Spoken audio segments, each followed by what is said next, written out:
Hey guys, so today we're going to talk about this. This is myrtle. We're going to talk about myrtle today.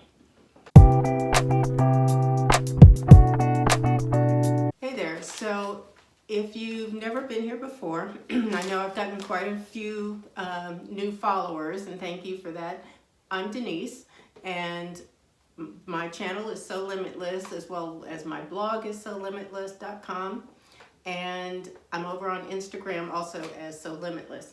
Today I want to talk about McCall's. If you're not familiar with this, this is the myrtle. It's 8146. You know, they've given all their patterns people names. So this is Myrtle McCall's. I made view A, which is the short sleeve version. And that is what you see here. This fabric, first of all, is it's like a polyester. I actually have had this fabric left over for years, and I had enough to do this, and that's why I use this fabric. I did make one big change. If you look on the pattern envelope, it has a very deep V, and when I made a muslin of the top, it was really deep. It was real low. So I thought, if I'm going to make this pattern, I've got to really raise up that neckline. So I probably increased this by at least 3 inches, probably closer to 4 inches, which meant I really had to basically finagle the fabric to get it to look like it's supposed to look on the top. But let's see if I can stand up here. I did put a snap here so it does stay closed, and I think I probably should add a snap here where the tie, where the ends cross over, so that will, just to make it more secure, I may put a little snap there as well. But this is a very nice top, and it was actually really easy. I know the sleeves are the thing that really are the statement of the top. That was actually one of the easiest parts of this to put together. You use, they call it netting. It's basically a tulle piece, and what I did is I went to Joann's, because at the Joann's that I go to, they always have pieces, usually a yard or less, left over of tulle that they've cut.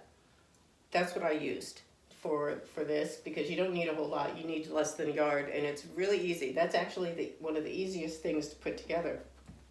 This front piece, I muslined it. I did change it. Then I had to change the pattern piece that I was using, and even with that, once I had cut it out, I still had to make some changes. It's got this peplum at the bottom. Let me see if I can, I'm also going to add in some pictures so you can see what it looks like on the back. It needs to be ironed, but the back is just a nice simple back, but it's really the sleeves that make this top stand out. And it really, once I got everything figured out, it really was not that hard to put together. It actually goes together very easily. But there is one thing that I am not sure. I read the directions a few times, and from what I read and what I understood, one of these ties here, this one that I've attached on this side, was supposed to be attached here from what I read, but then I couldn't figure out, well, how are you going to tie it if it's down that low?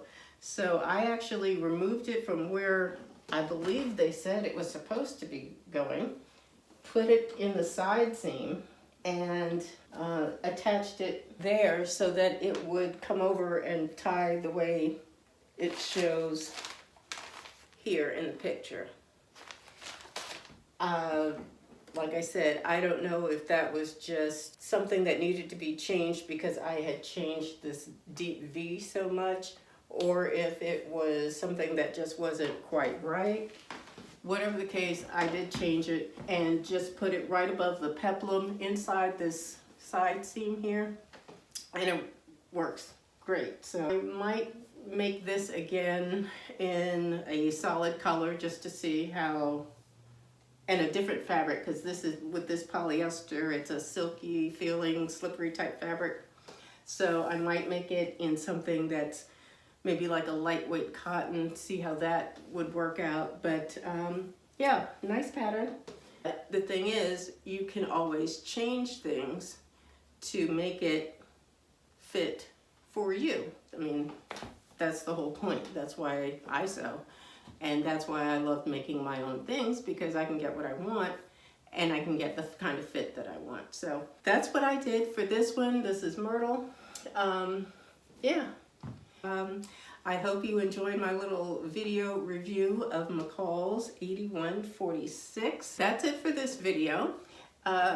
Please give it a thumbs up, and you can also hit that notification bell, subscribe to my channel. I appreciate your comments and your support on the channel.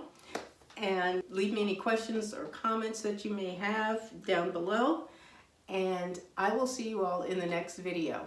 Thanks for watching. Bye-bye.